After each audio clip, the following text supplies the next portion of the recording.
Hello there everyone, welcome back to a brand new video. Today I am going to talk about The Smashing Machine from 2025. This is much more than just a sports biopic. It's a seismic shift in Dwayne Johnson's career and a bold, emotionally raw entry into serious drama.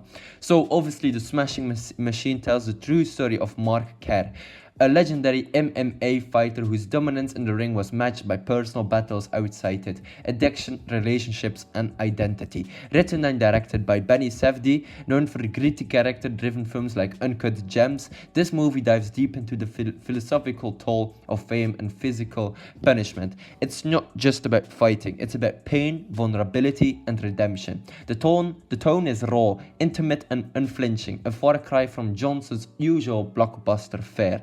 Obviously, Dwayne "The Rock" Johnson. He's best known as obviously also a wrestling actor or wrestler, right? He was a wrestler in WWA, right? So Worldwide Wrestling Entertainment or something like that. I don't watch wrestling, so I'm not quite sure. I'm not quite familiar with that, thing. But the thing is about Dwayne Johnson, he's kind of like this action hero, right? He did a lot of different films, like obviously Jumanji, and he did. Dwayne Johnson was also obviously. Black Adam and the old DC universe, which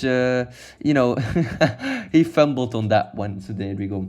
He also was in Fast and the Furious, and obviously was in Moana. So he has a big range, but obviously, as for serious drama, it's not really there yet. But obviously now with The Smashing Machine, he's taken up a bigger role, a better role, I would say. I'm really excited for this film because I'm really excited what Dwayne Johnson will do with obviously this role. But yeah, I'm really excited and how he'll try to do this thing. So obviously the crew and production, director and writer Ben Safdie, obviously the Safdie brothers, one of the other ones, so I think Benny, and you have another one, that other brother is going to make Marty Supreme with Timothy Chalamet, which is kind of cool, right? Producers obviously Ben Safdie, Dwayne Johnson, Ali Bush, Hiram Garcia, Danny Garcia, David Copeland. Music by Nala Sinafro adds an ethereal introspective layer. Cinematography is done by Messio Bishop, editing Benny Safdie, production companies A24, obviously great studio. I'm really excited. 7 Bucks Productions, out for the count, Magnetic Foods Entertainment, distributor A24, runtime 123 minutes, premiere obviously Venice Film Festival September the 1st 2025, won the Silver Lion, which is really nice. Obviously, that's really nice. I saw that picture on Instagram and I was like, holy shit, that is really fantastic, right? So obviously the US release date is going to be the 3rd of October 2025. The same goes for like Belgium here, so Europe. I just want to talk about the Safdie brothers for a sec here, because obviously Joshua Henry Safdie, born on 1984, right? 1984, the 3rd of April, and Benjamin Safdie, born February 24, 1986, are independent American filmmakers and actors based in New York City who frequently collaborate on their films.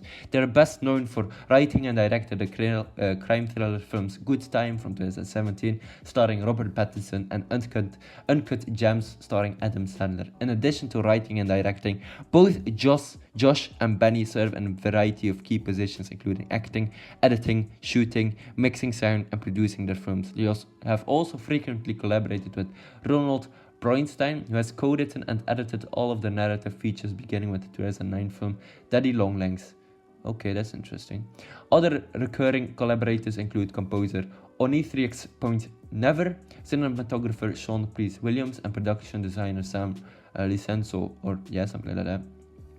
So let's see here. Career: The Pleasure of Being Robbed, obviously from 2007. Daddy Longlegs, obviously from 2009.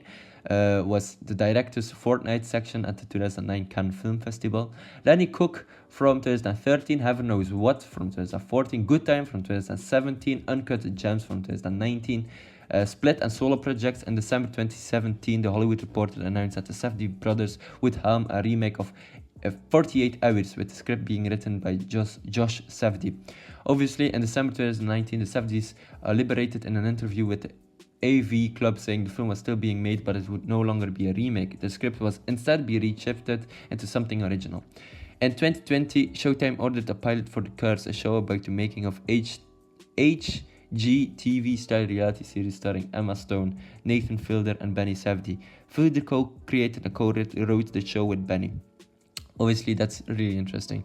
In 2023, it was reported that Benny would not co-direct the film, marking the first time since The Pleasure of Being Robbed. Either of the brothers have directed solo. The Safdies co-founded the production company Elara Pictures in 2014. The company produced the Safdies feature films Heaven Knows What, Good Time, and Uncut Gems. Obviously, Owen Clint's feature film directorial debut Funny Pages and the Showtime television series The Curse were also made by them. So there we go, that's really interesting. But obviously right now they also add The Smashing Machine and Marty Supreme to their titles of I guess productions, right? So yeah, Good Time, Uncut Gems, Smashing Machine, and Marty Supreme are still, 4 films that I really need to check out. But I'm really excited in what they do actually, because they're brothers, but they can also work solo. So I guess they're pretty good at it, right? So there we go. That's really nice. Cast highlights: obviously Dwayne Johnson as Mark Kerr, Emily Blunt as Dawn Staples. I wasn't sure, obviously, that Emily Blunt was in this film, but okay, yeah, she is Kerr's partner, obviously. That's something I'm not quite sure. Like, sometimes I watch things with Emily Blunt and sometimes she stands out, right, as a great actress, but I'm not quite sure. Like, Dwayne Johnson and Emily Blunt did Jungle Cruise together, and I wasn't really feeling their chemistry, right? But then obviously I saw Emily Blunt and Oppenheimer, and that was great. That was fantastic. That was really, really good. So hopefully now with obviously Ben Safdie, the direction will be better. Ryan Bader as Mark Coleman, Bas Rutten as himself, Alexander Yusik as Igor Vovshin, I'm not quite sure how to pronounce that, plus appearances by Satoshi Ishii, James Montasri, and others from the MMA world. This film marks a major upgrade in Johnson's acting trajectory, from WWE's The Rock to family-friendly action hero Jumanji and Fast and the Furious. Obviously now to a serious dramatic role, obviously in the Safdie brothers style indie film. His portrayal of Kerr is raw, stripped down, and emotionally exposed, a performance that's already drawing comparisons to Mikey Rourke and the Wrestler. Oh, that's a film I still need to watch, so I'll check that out eventually. Johnson's physical transformation, prosthetic work by Kuzuhiro, and emotional depth signal a career-defining pivot. The Smashing Machine isn't just a movie, it's a statement. It's about the cause of greatness, the fragility behind strength, and the reinvention of a global superstar. Johnson's leap from ring to drama is bold, and if early reviews are any indication, it's paying off. I think this is very, very interesting. Obviously, how did Dwayne Johnson prepare for this role? Dwayne Johnson went all in to transform into Mark Kerr for the Smashing Machine. Physically, emotionally, and physiologically. This wasn't just another action role. It was a full body and soul metamorphosis. Gained 30 pounds of muscle to match Kerr's heavyweight frame, Johnson trained like a real MM fighter. Morning fasted cardio, midday strength training, evening MMA sessions. Worked with real fighters like Mark Coleman and Ryan Bader to perfect technique. Johnson described the role as a chance to rip himself open and go deep. He worked with voice coach Liz Himmelston from Oppenheimer to soften his voice and match Kerr's gentle demeanor. Studied Kerr's interviews and personal history to understand his eternal contradictions and dominant fighter with a soft-spoken, vulnerable personality. Trained to embody addiction, trauma, and emotional fragility, a major departure from his usual heroic roles. Johnson said he was scared to go deep and intense and raw until now. That's the thing, right? As an actor, you can... Obviously, I watch tons of films every single day. I watch 2 films a day. And I think what Johnson lacks is like that vulnerability to him. Like, he goes like obviously for Jumanji and Jungle Cruise and obviously Black Adam. He was so this heroic, I guess, masculine guy. But I think if Dwayne Johnson goes this route, right, and tries to do something, I guess, poetic and emotional, dude, I think he could pull it off, right? He also said he's working with, obviously, he's working for another film right now, and he's going to lose weight for that. So that's interesting. That's very, very interesting. Obviously, director Benny Safdie pushed him to explore uncomfortable emotional territory. Emily Blunt, his co-star and close friend, was a key support system throughout the process. Obviously, Emily Blunt is like I said, is a great actress. Often her roles are kind of, I'm not quite sure, for me at least. But obviously, Emily Blunt is a great actress. She knows how to act, right? And also the thing is, she's married to John Krasinski, and obviously, if you're married to another actor or another actress, I think that works out, right? You can actually deep dive into like what acting is, and I think obviously I'm not married to an actor or an actresses or actress, I guess in my case. I think if that were to be the case, I would learn so much more. Obviously, just talking with other actors like Dwayne Johnson here and Emily Blunt also performed in Jungle Cruise. I think their bond, their chemistry is much better now, obviously, because they're doing this second film. And it was really nice to see that actually in the trailer. I'm just really excited what they'll do. At the Venice Film Festival, Johnson wept during a 50-minute standing ovation, a moment that marked not just the film's success, but his personal breakthrough as a serious dramatic actor. This wasn't just preparation, it was reinvention.